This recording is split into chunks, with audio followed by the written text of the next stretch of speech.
মনে রাখবেন, ওকে বলছে তোমার বাবা মার বার্থ সার্টিফিকেট দাও।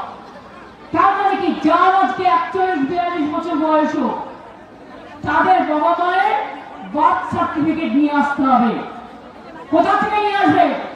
যারা বলছে তাদের বার্থ সার্টিফিকেট আছে তো, ও হোম মিনিস্টার অমিত শাহ, আমাকে গ্রেফতার করো যদি আমি মিথ্যে কথা বলি।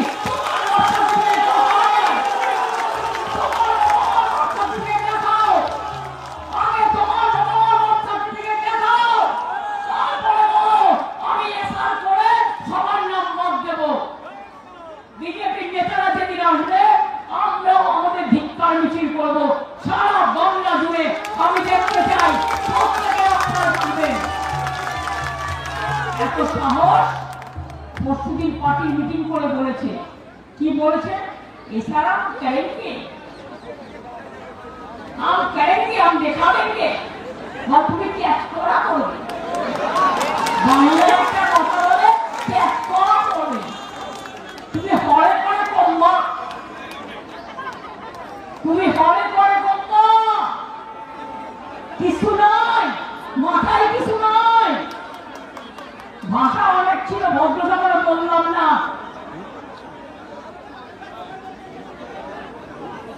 সবাইকে বলতাম, আমরা বলি কেউ খাবে না, কেউ খাবে আর কেউ খাবে না, তা হবে না, তা হবে না। আর ওরা বলছে শুধু বিজেপি খাবে আর সবাই বাদ, আর দেশটাকে করবে বরবাদ। এই দেশটাকে তো আমরা চিনি না। আমরা যে দেশটাকে চিনি ঐক্যবদ্ধ ভারতবর্ষ। আমরা যে বাংলাকে চিনি, বাংলার মাটি, বাংলার জল, বাংলার বাল, বাংলার ফল। আমরা যে দেশটাকে চিনি, আমরা সবাই সমান, হিন্দু মুসলিম শিখ ইসাই আপস মে যায় না ভাই ভাই। কবিগুরু লিখে গেছেন, পাঞ্জাব সিন্ধু গুজরাট মারাঠা দ্রাবিড় উৎকল বঙ্গ। কোথায় আজকে জাগার পালা, প্রতিরোধ করার পালা, প্রতিবাদ করার পালা। আপনি আমাকে ভোট দিন, এ কথা আমি বলবো না।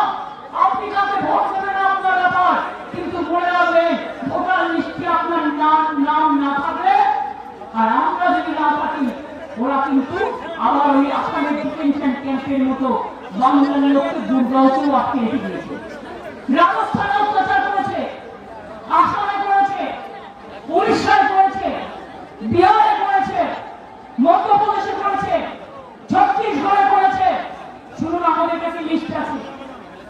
প্রায় অনেক মানুষকে ফিরিয়ে নিয়ে এসেছি এবং তাদের দেখভালের দায়িত্ব আমাদের। যারা বাইরে আছেন ফিরে আসুন, আমরা একখানা বিকেলে 8খানা আপনাদের দেব। কিন্তু বিজেপির ডাবল ইঞ্জিন সরকার দেশ সামলাতে পারছ না। জিনিসের দাম আকাশ ছোঁয়া, ব্যাংকের ইন্টারেস্ট দিতে দিতে লোক আত্মহত্যা করছে, এনআরসি ভয়ে লোক আত্মহত্যা করছে। এই দায় কেড়ে নেবে। ত্রিপুরার লোকেরা বাংলা বলে না, কি বলে? পার্সি বলে। জিজ্ঞেস করো তোমার আগরতলায় বাংলা বাঙালিদের ভোটে জিতেছিল, তারা কি পার্সি বলে?